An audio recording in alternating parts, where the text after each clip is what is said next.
আমাকে মরতে হবে, আমাকে কবরে যেতে হবে, কবরে আমাকে প্রশ্ন করবে, প্রশ্নের জবাব ঠিকমতো দিতে না পারলে কবরে শাস্তি হবে, হাসরের ময়দানে দাঁড়াইতে হবে, সেখানে আমল নামা দিবে, আমল নামা ডান হাতে না দিলে আমার মুসিবত হবে, মিজানের পাল্লায় আমার জিন্দিগির আমল ওজন করা হয়, সেখানে যদি নেকির ওজন ভারী না হয় আমার বিপদ হবে, ফুলসিরাত আমাকে পার হইতে হবে, সেটা যদি পার হইতে না পারি আমাকে জাহান্নামী হইতে হবে।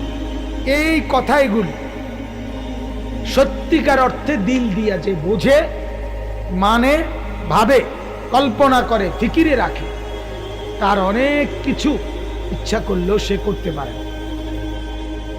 তার একটা বিধিনিষেধ আছে, তার চলা ফেরা সব কিছুর মধ্যে একটা নিয়ন্ত্রণ, এগুলো থেকে যে মুক্ত তার কোনো অসুবিধা নেই, সে যা ইচ্ছা তাই করতে পারে, যখন যা মন চায়, যখন যা মন চায়। এজন্য আল্লাহ তাআলা বলেন, এখানে যে কথাটা আল্লাহ তাআলা বলেন, ইসলামকে যদি বাদ দিয়ে দাও, ইসলামকে যদি তোমার জীবন থেকে ছেড়ে দাও, তাহলে আখিরাতে তুমি ক্ষতিগ্রস্ত, আখিরাতে ক্ষতিগ্রস্ত।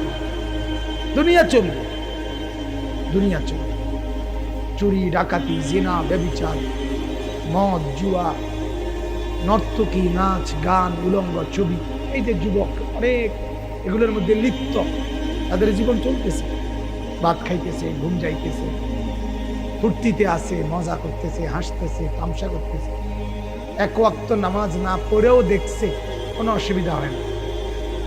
দিনকে দিন ফজরের নামাজ না পড়েও দেখছে, ওই না, তেমন কোনো অসুবিধা নেই, হাতে পায়ে শরীরে জোরাদারি কোনো অসুবিধা নেই, খাইতেছে আরামসে, ঘুমাইতেছে, পেশাব করতেছে, বাথরুমে যাইতেছে, ভাত তরকারি খাইতে, অসুবিধা কি? না, অসুবিধা নেই। আল্লাহ নিজেও বলছে কোনো অসুবিধা হবে না।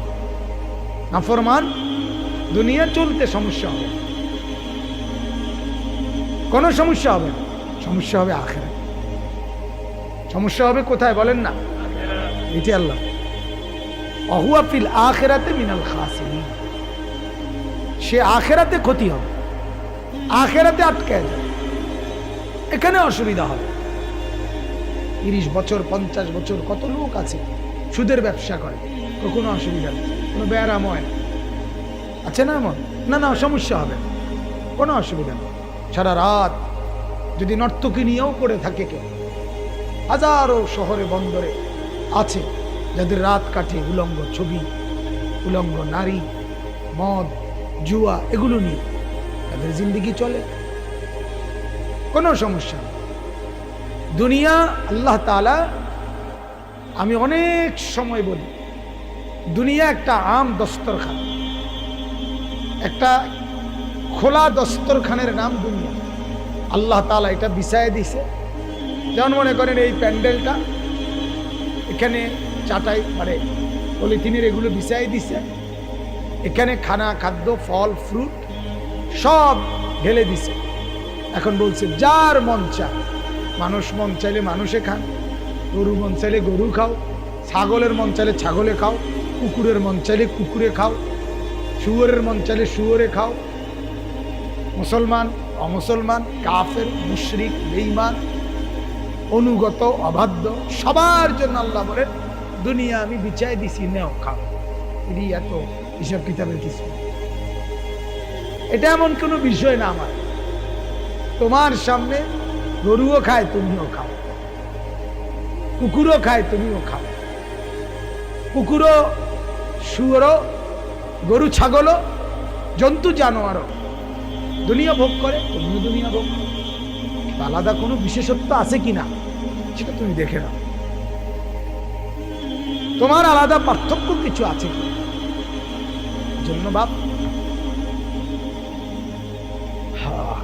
এজন্য বোঝা দরকার। আপনারা 10 জন হলে 10 জন বুঝে, একজন হলে একজনই বুঝে।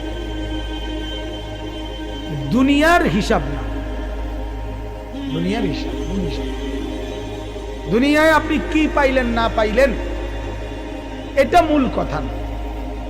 দুনিয়ার প্রাপ্তি অপ্রাপ্তি। মনে রাখবেন দুটোটারই সমাপ্তি আছে। দুনিয়ার সুখ, দুনিয়ার দুঃখ, মনে রাখবেন উভয়টারই সমাপ্তি আছে। নির্ধারিত সীমারেখা আছে, সীমারেখা আছে। যত সুখেই থাকেন আপনার হায়াত শেষ হবে, যত দুঃখেই থাকেন আপনার হায়াত শেষ হবে। রাত যত গভীরে হোক আলো ফুটবে, আলো যত তীব্রই হোক আধার নামবে। নামবে কি না বলেন না? আনন্দ যত, যদি আপনি সব দাঁত বাইর করেও হাসেন, এটাও যেমন বাস্তব, অচিরেই আপনি কাঁদবেন, এটাও বাস্তব, কোনো সন্দেহ। এটার নামই দুনিয়া, এটার নামই দুনিয়ার সমাপ্তি আছে সব কিছু। কিন্তু আখেরাত, পরকাল শুধু শুরুই হবে, সমাপ্তি হবে। সুখ, আরো একটা দিক বুঝে, দুনিয়ায় যত সুখই মনে হয় এর সাথে দুঃখ মিশ্রিত আছে। লোকটা হাসে ঠিক আছে, এমনি দেখতেছে খুব খুশিতে আছে, কিন্তু আপনি একান্তে জিজ্ঞাসা করবেন তো ভিতরে অনেক পেরেশানি আছে, শারীরিক অনেক অসুস্থতা। কথা বোঝেন নাই? এটা মিল্লাসী, প্রচন্ড দুঃখে আছে, এর ভিতরেও তার কিছু সুখ আছে, এর ভিতরেও তার কিছু আনন্দ। শরীর অসুস্থ, খানা খায় ঠিক মতো, শরীর অসুস্থ ঠিক, কিন্তু গদ্দুয়ার আছে, তো কিছু সুখ তো আছেই। দুনিয়া একে তো সুখ দুঃখ আনন্দ বেদনার সমাপ্তি হবে। দুই নম্বর হলো সুখের সাথে দুঃখের মিশ্রণ আছে, দুঃখের সাথে সুখের কি আছে? মিশ্রণ আছে। আখেরাত এক নম্বরে শুরু হবে, শেষ হবে না। দুই নম্বরে সেখানে সুখ যার জুটবে দুঃখের ছিটা ফোটাও পাবে না, দুঃখ যার জুটবে সুখের ছিটা ফোটাও পাবে। বুঝাইতে পারলাম? অতএব আখেরাত মূল বিষয়, পরকাল মূল বিষয়। পরকালের ব্যাপারে ক্লিয়ার হওয়া দরকার। মানেন না মানেন না, গ্রহণ করলেন না গ্রহণ করলেন না, আখেরাতকে বিশ্বাস করছেন না করছেন না। যদি বিশ্বাস করেন তাহলে জিন্দিগি একরকম বানান, আর যদি বিশ্বাস না করেন তাহলে জিন্দিগি আরেক রকম। এটাই মূল বক্তব্য। এই আয়াতের মধ্যে একটা বক্তব্য, অমাইয়াবতাগি, আবার শুনেন আয়াত, অমাইয়াবতাগি গায়রাল ইসলামি দীনান, ইসলামকে বাদ দিয়ে যে কেহ অন্য কিছুকে দিন, জীবন চলার পথ, আদর্শ, অনুসরণযোগ্য, পালনীয় বানাবে, আমি এভাবে চলব, আমি এভাবে করব, আমি এভাবে হাঁটব, আমি এভাবে লেনদেন করব, আমি এভাবে দিন কাটাবো, আমি এভাবে বিকালটা কাটাবো, আমি এভাবে বন্ধুদের সাথে চলব, আমি সারাদিনে এই করব, এই যে একটা চিন্তাধারা, এটা যদি ইসলাম ভিন্ন অন্যরকম হয়, ইসলামের বিরোধী হয়, যেমন আপনি ছবি দেখছেন, নারী দেখছেন, নাটক দেখতেছেন, সিনেমা দেখতেছেন, নর্তকী দেখতেছেন, সুদ খাইতেছেন, ঘুষ খাইতেছেন, হারাম করতেছেন, জেনা করছেন, বেবিচার করছেন, টেলিভিশন দেখছেন, মা বেপর্দা চলতেছে, বোন বেহায়া চলতেছে, সে নিশ্চিত ইসলামকে পাশ কাটাইয়া অন্য কিছুকে নিজের জন্য অনুসরণীয় মানায়। কি বলেন?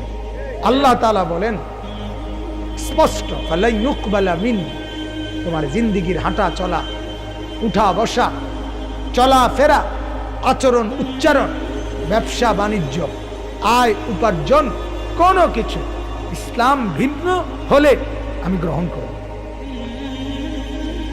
আর শুনে নাও, দুনিয়া চলবে কিন্তু ওয়াহুয়া ফিল আখিরাতি মিনাল খাসিরিন, আখিরাতে তুমি লস খাই, আখিরাতে লসে পড়ো।